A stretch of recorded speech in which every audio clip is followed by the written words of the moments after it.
I'll give it all for you. Oh, I'm in love with you, overwhelmed by you. And if the world is listening, this is my confession. You are mine. Lost everything I had inside a year. Faith and hope, I lost a lot of tears. All right. Hey, good morning, everybody. I hope everybody's doing well. Good morning, good morning, good morning. It is, let me get the music here. There we go. Hey, everybody, welcome. It's Wednesday. It is episode 1329. It is October 19th. My name is Sean Murphy. I'll be your host for the next little bit. I'm a 5-time #1 best-selling author, international speaker and trainer, founder of your Secret Sauce Academy, the founder of your Self-Talk Academy, and the creator of the 12-week Mastermind, where you just absolutely explode your business. And also the owner of The Ranch, where there's 30 acres out here where I bring people to live events to have conversations. We've had 2 so far. We'll be getting ready to have our 3rd one. The Path and the Journey, where you unlock your limiting beliefs and you leave here not the same person by a long stretch of the imagination. You wind up understanding more about you and more about what was holding you back. It was the little things. It wasn't the big things, right? So that's the conversations we have live here at the 3-day live events here on The Ranch. Today, the conversation is, this month is about leadership. This whole month every month this year, we spent on a topic, an entire month on a topic. Let me just recap the topics for you here real quick. That's the 90-day. So January was clarity. January was all about clarity. February was all about action. Could you imagine 30 days of discussions, 30 hours of conversations about clarity? February was action. March was how to put on events. March was what did you do to make an event worthwhile? How do you make everything an event? April was definiteness of purpose. That's the Think and Grow Rich, Napoleon Hill, DMP, definite major purpose. May was masterminding. June was doubling down. What was working, what wasn't working? Half of the year was over. What was working, what wasn't working? July was about celebration. How do you celebrate your success? How do you help others celebrate the success? One of the biggest challenges, one of the biggest things I get called into companies, it doesn't matter the industry, the company, it's about recognition. How do we celebrate our employees? How do we celebrate our business partners? August was plug in the holes. What wasn't working that needed to work? What wasn't working that needed to work? What did you need to do to plug the holes? Imagine 30 days on each of these topics. September last month was becoming undistractable, one of the more powerful months of the year until October, all about leadership. So this month has been all about leadership skills, talents, techniques, mindset, mind freedom, mind flex. And today we're going to talk about leverage. How is leadership about leverage? See, most people get really excited when they see this title and they say leadership leverage. Oh, hell yes. Absolutely. Absolutely, we want leadership. Oh, heck yes. And so the challenge then becomes, if we have leadership and leverage, they don't understand the leverage. They use bad leverage. Leverage good, leverage bad. See, there's 2 sides to every coin. And in understanding that, this leverage that you want to have with people is usually a monetary income. Well, and that's why we feel so bad about it. I'm going to change the way you look at that here in the next 20 minutes. So this idea that you have this leverage and that you as a leader have leverage and you as this idea get to tell people what to do. You as an idea get to suggest what people do. The challenge is the reason most people don't ever do the thing they want to do is because they think that you are having leverage over them. And it's not leverage over them. It's leverage over their state. And most people don't want to change their state. You know how I know most people don't want to change their state? Because they ask strategy all the time. How do I do that? And that's the biggest challenge. When people ask about strategy, they're afraid of the leverage you might have over their state. Let that sink in for just a moment. It takes a skilled mentor, not a coach, and not people you're calling mentors. There's people you call mentors that have you leveraged to the hilt on strategy.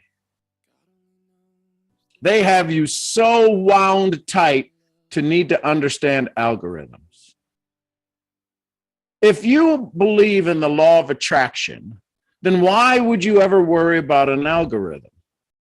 It says you don't have faith. One of the 7 disciplines that Napoleon Hill looks for in his mastermind group is having ultimate faith.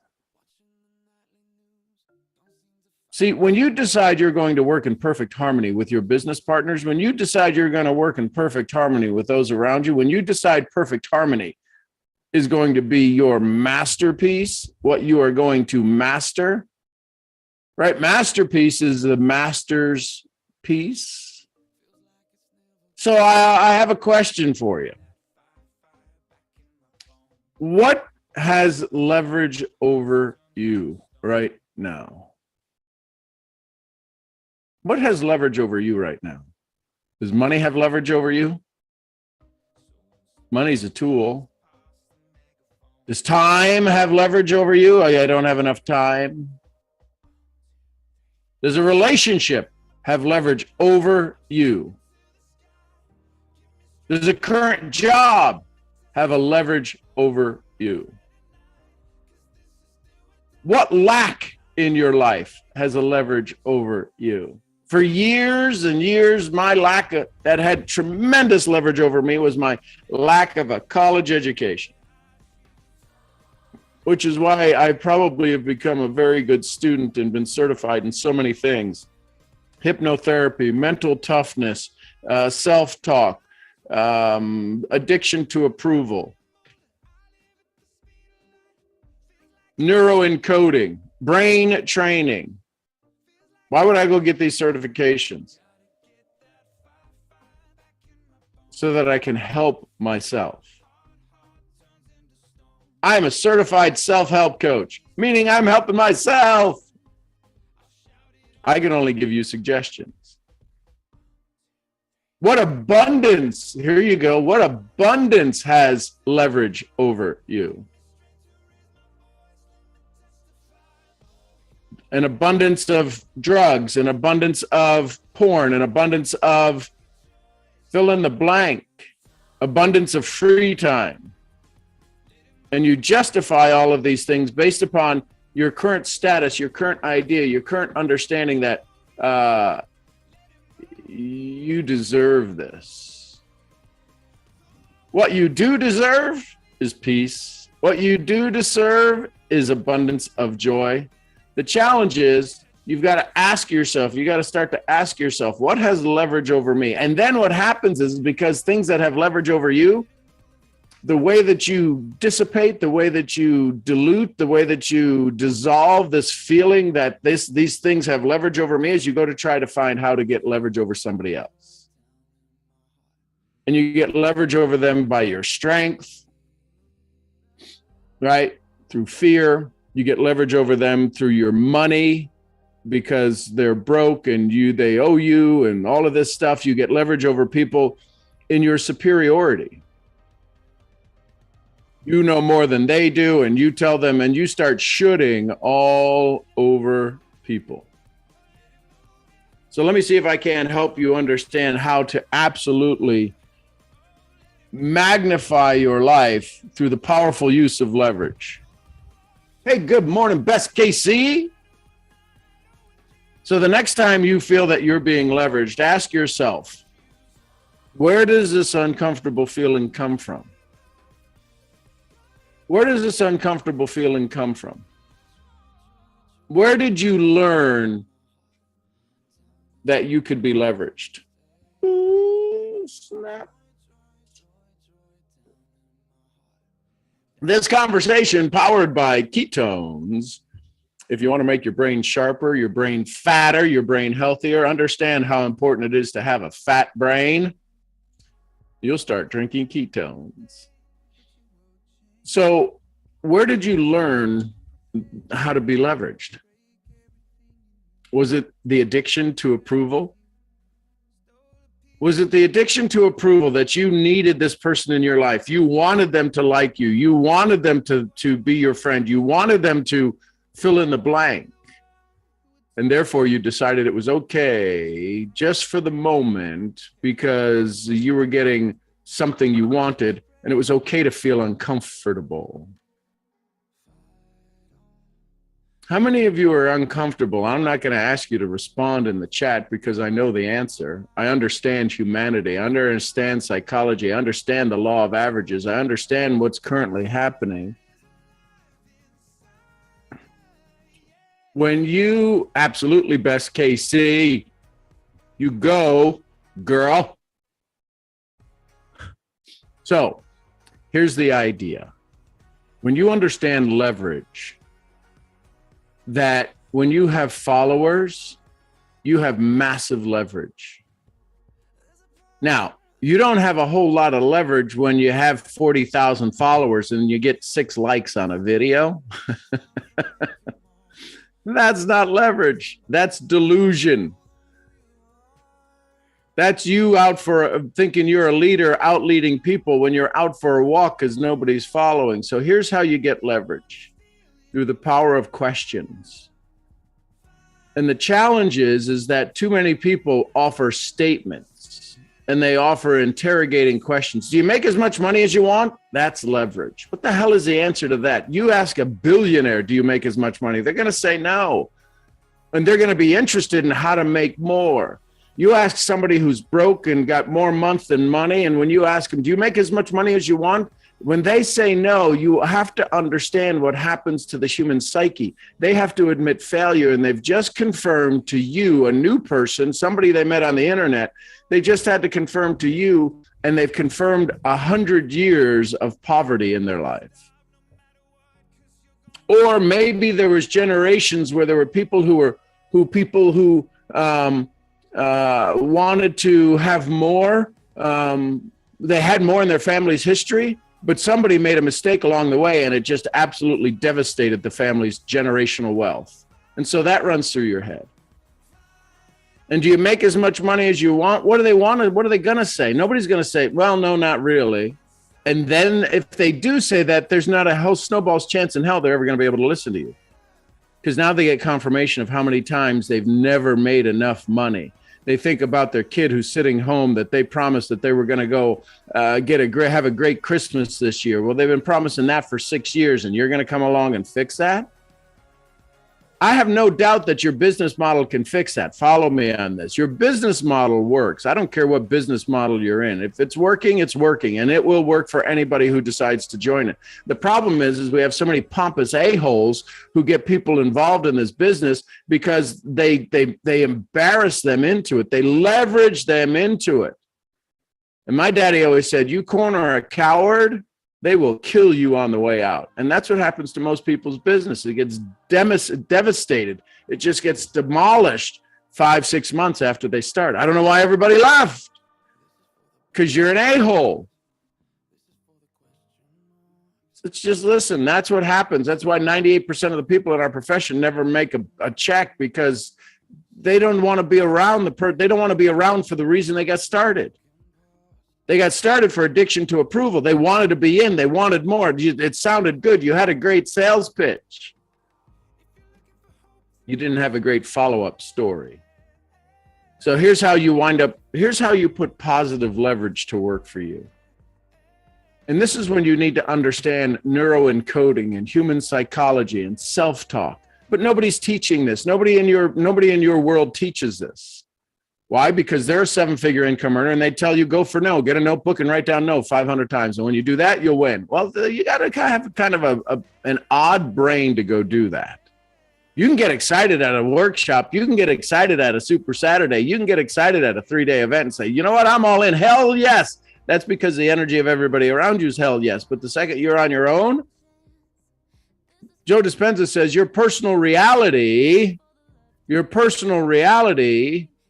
makes up your personality. So when you get back home to your normal environment, to the normal nose, to the social media you had before you went to the event, and nobody's following you, nobody's liking stuff, you wind up instantly falling short again. And then you think, and then here's the biggest problem. This is what Brene Brown talks about. You go from feeling guilty to feeling ashamed. And shame, here's the difference. Guilty, the situation, I got to do more effort. Shame, I'm the problem. And so many people use shame as a leverage, as a lever to move somebody, because it's a real easy thing to do. Relationships that are falling and failing are doing such because of shame. Listen, I'll ask you, drop an S in the chat. Have you ever been in a relationship where you were shamed? Have you ever been in a business relationship? You've been at work? You've been in high school? I was shamed by my English teacher.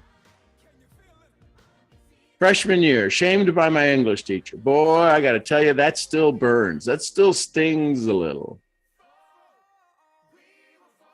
So if you've been shamed in ever an environment, you know what happens the second shame starts to show up, the second words start to seep into that beautiful brain of yours, it triggers your shame reaction.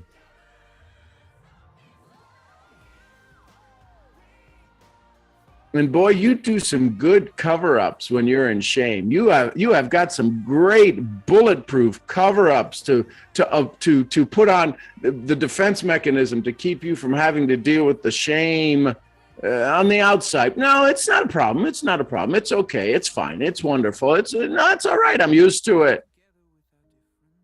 And inside, sheer hell is breaking loose. And this is what happens in our profession, is that the person you're about to have a conversation with has built up such a shame arsenal of how to deal with it at an unconscious level.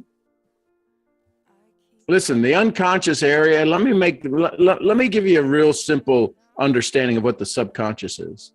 The subconscious is a meeting room in your aura, in your energy, between the unknown and the known. That's all the subconscious is. And it's constantly pulling in from the unknown what your reticular activating system is looking for, your RAS. What you think about and think about, you bring about. So your reticular activating system is on high guard to look for any moment to where you are about to be shamed. And I'll be damned if you don't wind up in a whole bunch of crazy moments where you have to deal with feeling shamed, feeling out of lack, feeling like you're not enough. And some of you, the instant that you get the feeling that you are enough, when somebody speaks into you and says you are enough, you might not even believe it. You're wondering how many times when somebody gives you praise, somebody does something nice for you, somebody is cordial to you, somebody is creatively surprises you, that you don't know that there's not in your brain, there's not a reason for this to happen. When you are asked, why did you do this? What was this for? You're wanting to avoid the possible shame that it could go away. So when somebody does something nice for you and somebody comes along and praises you and somebody comes along and says, you're good enough, you're instantly, drop a 1 in the chat if this has ever happened, that you instantly go on to the alert going, I wonder what they want.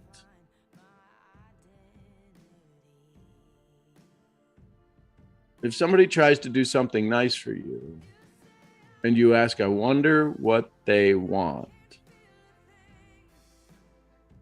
that's to avoid shame. Because you are addicted to the approval of others and you didn't do anything to deserve that. So now all of a sudden your addiction says, why am I approved by them? I didn't do anything. This is all happening at a subconscious level. And now all of a sudden you show up in somebody's world and say, listen, I can show you how to make an extra $300-400 a month simply by sharing our product, sharing our story. You can get a 5-day sample. You get it. You get the 5-day sample. You like it. You love it. And you're like, oh my God, I'm on fire. My brain is great. I'm feeling good. I'm feeling all of this stuff. Great. Who do you know that would like that? I don't know anybody.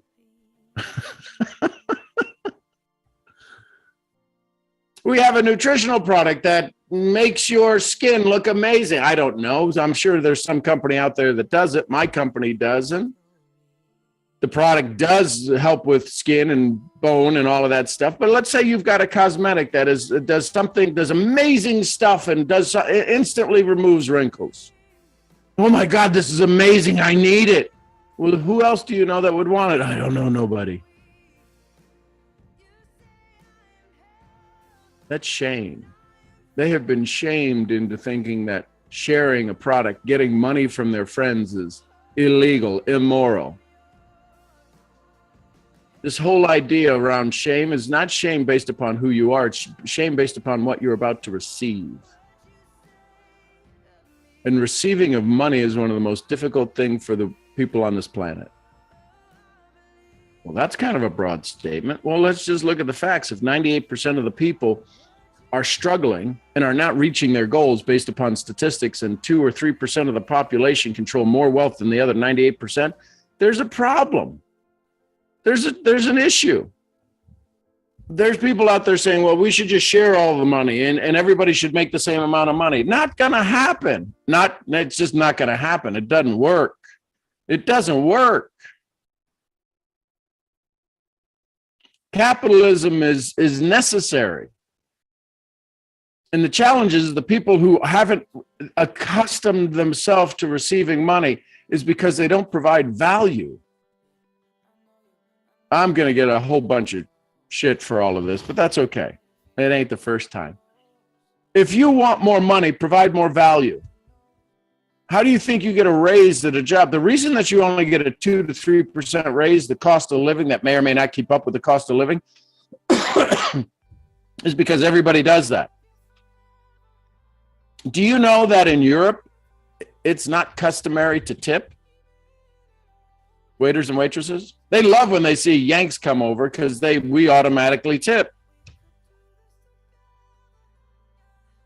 And then you feel, how many of you feel odd? How many of you have ever traveled to Europe or to other international places where it's not customary to tip and you felt odd to tip?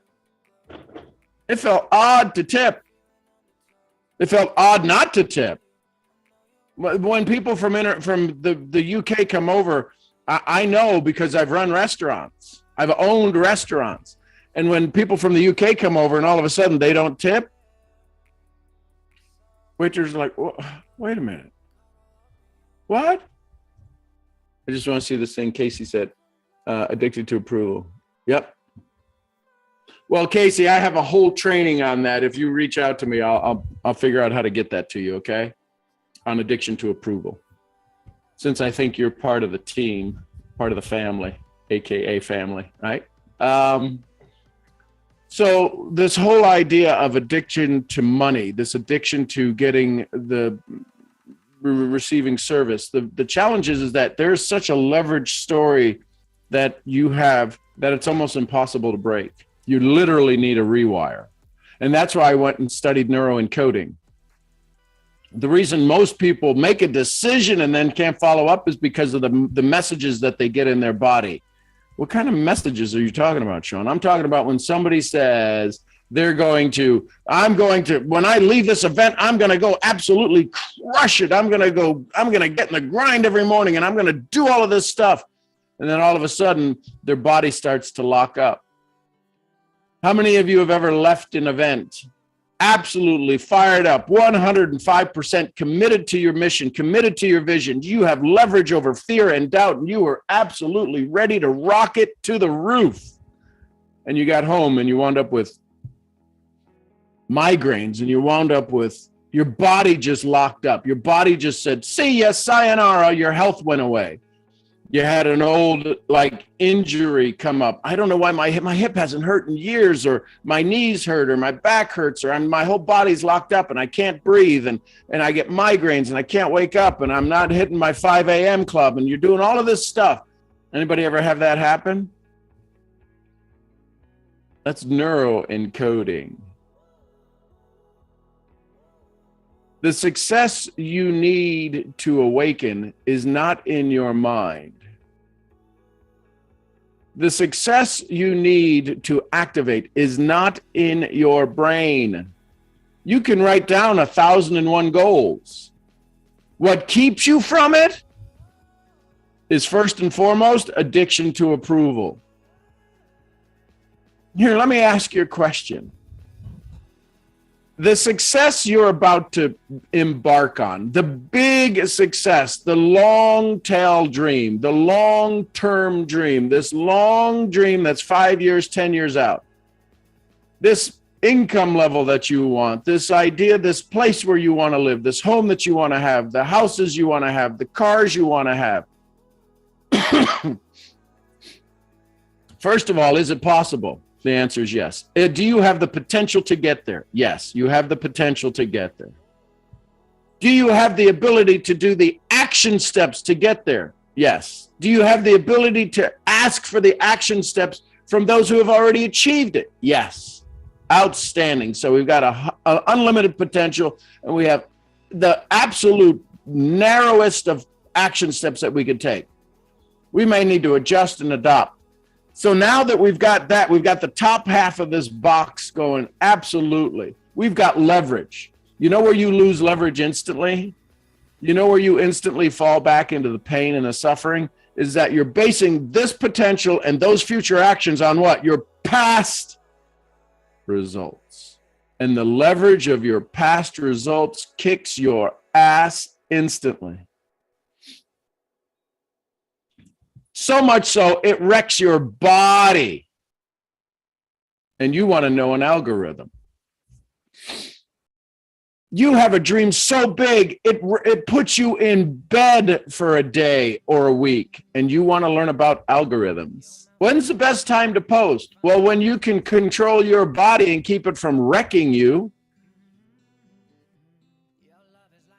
If I told you you had to go speak in front of 1,000 people, in front of an audience on a topic you're not familiar with, you'd pass out.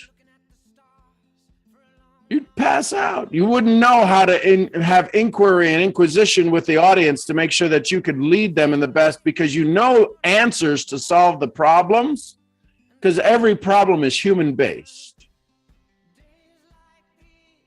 Every problem is human-based. Because the solution comes from the human mind. So are you ready to be able to stand anywhere and be able to ask powerful questions that would allow you to help any challenge that's human mind based, how to create the leverage so that they can feel they're in charge? That's what I do. That's through the understanding of questions and conversations and neuroencoding and mental toughness and self-talk. Understanding the way the human mind works at such a level that you can have a conversation that bumps up against them wanting to shut down because they feel they're being taken advantage of, and turning that fuel around to saying they finally found somebody who they could leverage, who they could put to work for them. We say it all the time. Listen, I'll go to work for you. You ever hear the professional side of our profession? Yes, you couldn't hire me, but I'll go to work for you. That's all true, but the challenge is that why don't people engage is because they don't believe it. So how do you get leverage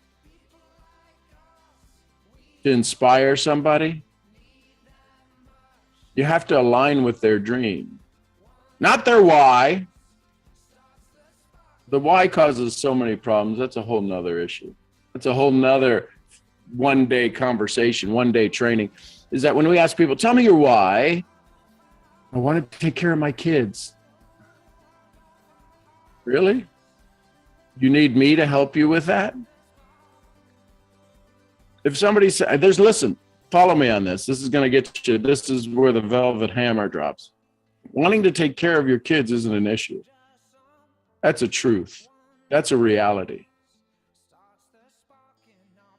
With all of the information that's available, when somebody says to me, I really want to take care of my family, I'm curious as to why you think I'm going to be your rider on the white horse that's going to give you the inspiration, motivation, and desire to make that actually happen.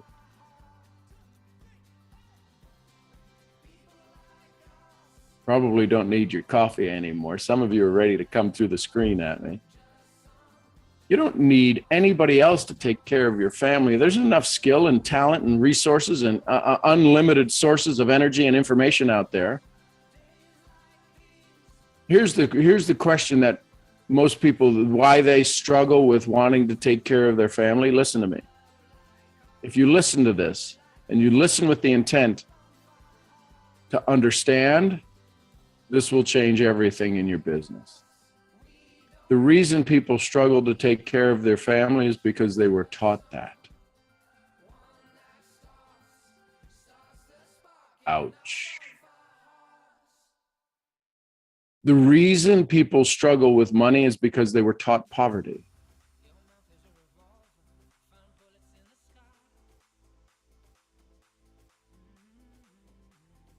Let that sink in. If you're struggling with money right now, you were taught poverty. And until you unteach yourself poverty, hanging around people and doing affirmations doesn't unwire the lessons that you learned about poverty. Those have been wired in so hard, so strong. How many of you have had great money and then lost it? What does every millionaire say? Well, the first one was the toughest one. Well, what do you mean the first one? Well, I've made it multiple times because I was taught poverty. And even though I had it, I had to go back. Every lottery winner that you hear who winds up in 24 months with less money than they had before they won the lottery, they were taught poverty. And when you go leverage your comp plan or your story or your product, you have no leverage against the poverty that was generationally taught to the person you're sitting across from. Now, why does it work some of the times? Because 3% of the population are going to figure it out regardless. They don't need you. You just happen to be in the right place at the right time, saying the right thing to the right person. Law of averages, strength in numbers, Sinaloa, strength in numbers. Law of averages. So now what do you do with this information?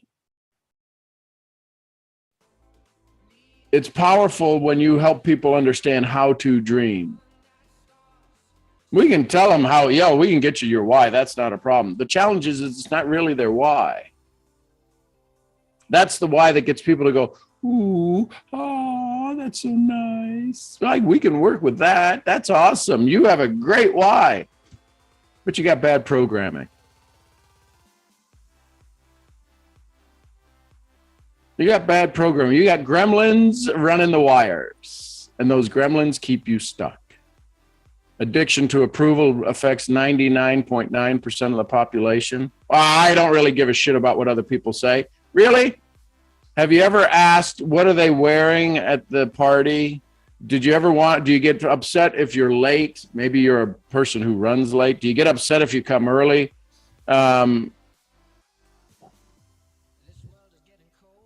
Are you worried about what people think about you?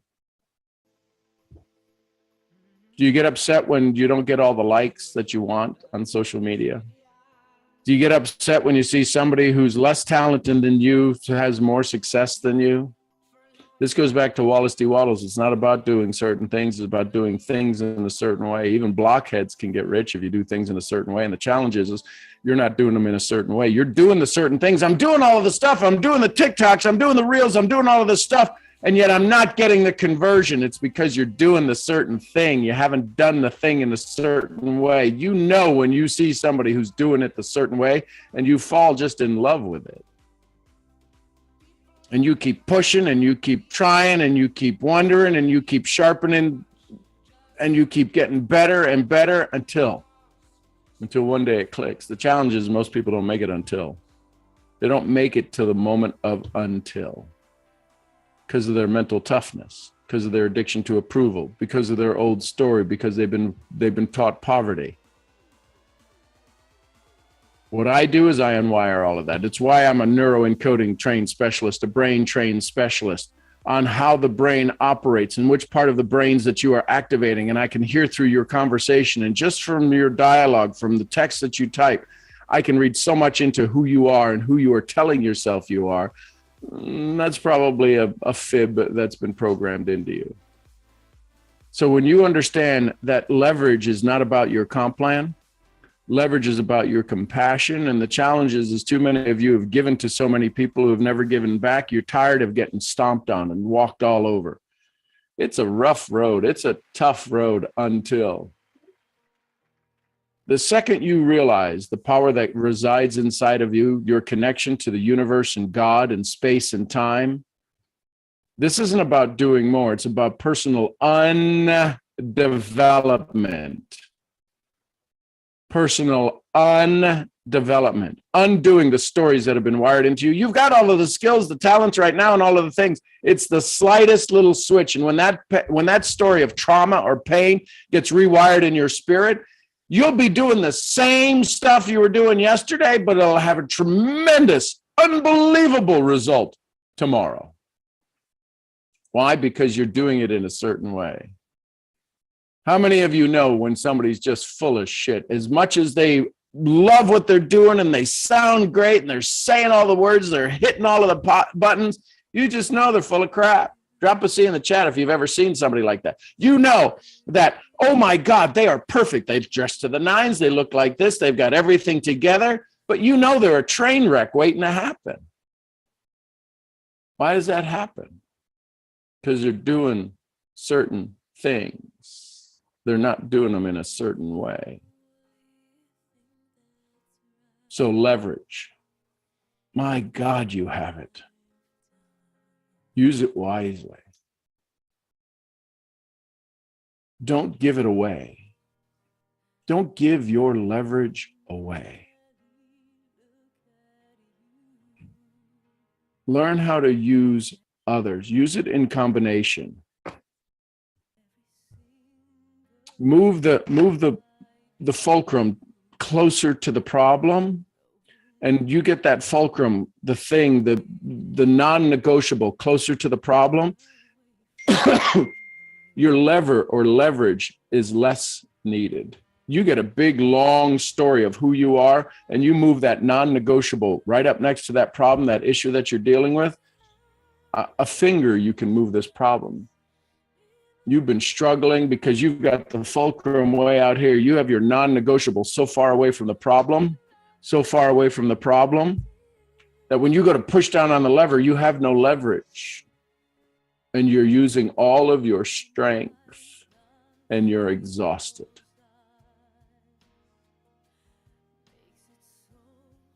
I take the exhaustion out of success. I take the pain out of your progress.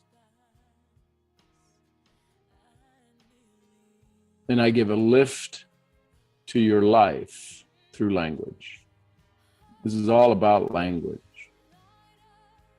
So today, as we wrap up, find a way to put more leverage into your life through things that you love to do.